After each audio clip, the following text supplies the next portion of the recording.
You know, this person once said in front of friends, he said, I've never been to a nightclub before. Everyone looked at him with shock because he said, I've never been inside of a nightclub. All of a sudden, a nightclub not being in there is a shock to everyone. Another one said, I've never kissed a girl before. Everyone looked at him in absolute dismay. Not only in dismay, they thought he's a loser. And now they make movies about men who are losers because they can't get women, and they call them wimps and they're cowards. How things have changed around. Where women have lost their absolute value, men have lost their value, and this type of behavior is considered to be noble and courageous. Allahu Akbar. You're a warrior, you're a hero if you can serve your lusts and temptations.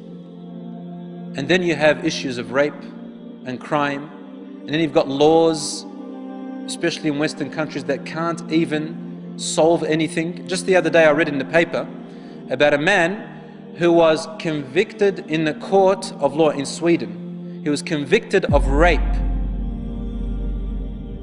You know what kind of rape? It says that the woman, she agreed to have intercourse with him. But, excuse me for the expression, he used some kind of contraception, I don't want to say its name, and the contraception broke. Based on that, she won in the court by claiming rape, even with her consent. So now their own laws can't even solve their own problems. They bring more laws that bring more problems for them.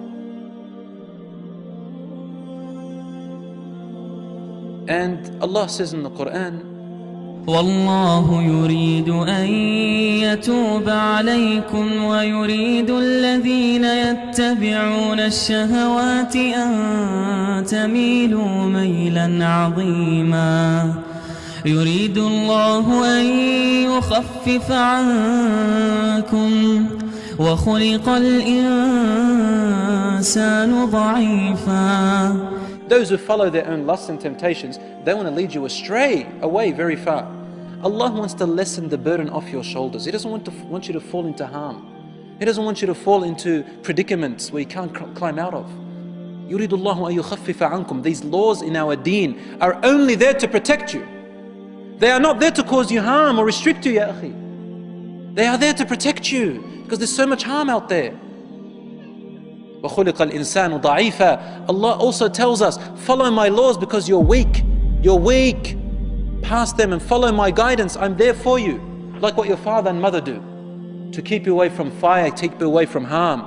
They restrict you and place boundaries around you. We need boundaries from Allah, otherwise we fall into harm. And then there's AIDS, and there's HIV, and there is unwanted pregnancies by girls who are only 13 years old. 13, 12. 12, 13. And what happens to the child? They put up for adoption. The child grows up without a father or mother. What oppression! What oppression! Only to repeat the same thing again and again. So there is great harm in this. And here we are, they're trying to tell you youth that doing these actions makes you a man. You want to become a man? I dare you to get married. I dare you to get married. Because to them, this is the most cowardly thing. They don't dare to get married, brothers and sisters. They don't dare to get married. I had a neighbor, she had a 3-year-old daughter, but they never got married, her and her partner. In the end, he left her for another woman. Obviously, he's going to leave you for another woman. He's too afraid to be a man. He doesn't want to get married because he's too deep in his lusts. And then turns around and she says, men, they're only after their ego. Of course, why did you take a man like that? Allah gave us conscience. Allah gave us guidance in our brains to think with. And so Allah forbids us from these things because not to bring us harm. And you know what's sad? Unfortunately, 80% of the time, majority of the time, women are the victims. Women are the victims in this situation. So you can see it's reversed now. What does the man want? The man wants to use and abuse the woman. Use and abuse the woman. And you know what? If these young girls were able to look inside and read what's in the mind of young men these days, wallah, I don't think any of them will even hang around as much as 10 kilometers away from a man, close to a man. They wouldn't want to. But the men, they like to deceive women. Wicked men, they like to deceive women. Wicked men, non-God-fearing we're talking about. And then you get this poor woman who thinks that, he's my boyfriend. We're going to stroll in, this is the image she has in her head. We're going to stroll in the park. He's going to pick up a daffodil and give it to me. Or a rose. Hand in hand together. And then we're going to wait until the sun sets. And the birds chirping around us in this beautiful park. Poor thing. This is what she thinks, right? But the man is thinking about one thing. And he's going to tolerate all of that until he gets to it. I'm talking about men with diseases in their heart, and there are many of them today.